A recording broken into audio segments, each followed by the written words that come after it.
Senator Kamran Murtaza साहब इस वक्त मेरे साथ मौजूद हैं। सीनियर रहनुमा है जमीयत उलमा इस्लाम फजलुर रहमान के। कामरान मुर्तज़ा साहब, बहुत शुक्रिया आपके वक्त का। कामरान मुर्तज़ा साहब, ये केपी हुकूमत की जो तब्दीली की बातें हैं, इसके बाद हमने देखा मौलाना फजलुर रहमान का एक बयान भी मीडिया में बताया जा रहा है कि उन्होंने पैगाम दे दिया है कि वो ऐसी किसी कोशिश का हिस्सा नहीं बनेंगे।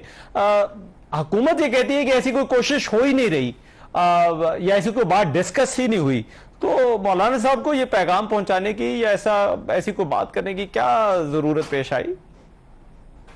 मौलाना का मौक़िफ़ एक तो करप्शन के हवाले से जो वहाँ पे जारी है और जिसका जो है ना वो कोई हिसाब ही नहीं है, उस हवाले से हो सकता है। और वैसे जो है ना मेरी अपनी चाहत भी जो है वो कोई अमीन गंडापुर साहब के लिए कोई अच्छी नहीं है।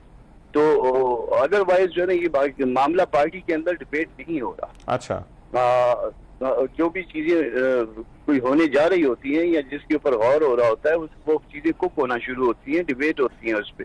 तो अभी तक ये पार्टी पे डिबेट शुरू नहीं हुई। अच्छा, लेकिन ये जो तब्दीली की बातें हैं या खैबर पख्तूनख्वा की हुकूमत की तब्दीली की, पार्टी इनको किस तरह से देखती है? आपने भी खुद जिक्र किया करप्शन का, तो क्या तब्दीली लाना दुरुस्त होगा? देखिए, गंडापुर साहब तो तमाम जो डिमांड्स हैं वो तो पूरी कर रहे हैं ना, जहाँ से डिमांड आती हैं। तो फिर क्या वजह क्यों होगी कि उनको तब्दील किया जाए? मुझे तो नहीं लगता। ये मुमकिन है कि उन पर प्रेशर बढ़ाने के लिए जो ना ये बातें हो रही हो, मगर जिस तरह से वो उनके साथ चल रहे हैं और हर स्टेप पे चल रहे हैं, तो कोई अभी तक तो मुझे कोई ऐसी वजह नजर नहीं आ रही कि कोई उसमें तब्दीली आए। और अगर वो कोई उनके साथ कोई इतना बड़ा प्रॉब्लम होता तो इस तरह से धांधली करके उनको लाने की जरूरत ना होती। अच्छा, और वैसे जिस तरह से खैबर पख्तूनख्वा की हुकूमत है, अब आप क्योंकि बड़ी ऑपोजिशन की जमात हैं, पार्टी किस तरह से देखती है जिस तरह से सूबा चलाया जा रहा है?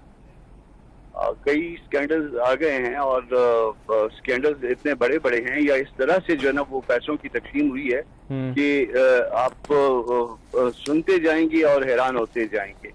पहले तो ये हुआ करता था, जो करप्शन का तरीका कार था या तरीका वारदात था, तो पहले कोई ठेके वेके या बाकी काम, तो कामों का वजूद भी किसी हद तक होता था और बाकी रिमेनिंग उसमें खाते थे। यहाँ तो कामों का वजूद तक नहीं है और बिलियंस जो है ना वो इधर उधर हो गए हैं। वो आपने अगर कोई बिलियंस जो है ना वो निकालने हो और आप बाइख्तियार शख्स हो खैबर पख्तूनख्वा के, तो वो दूसरे दिन चौथे दिन जो है ना वो अमाउंट जो है वो विड्रॉ हो जाती।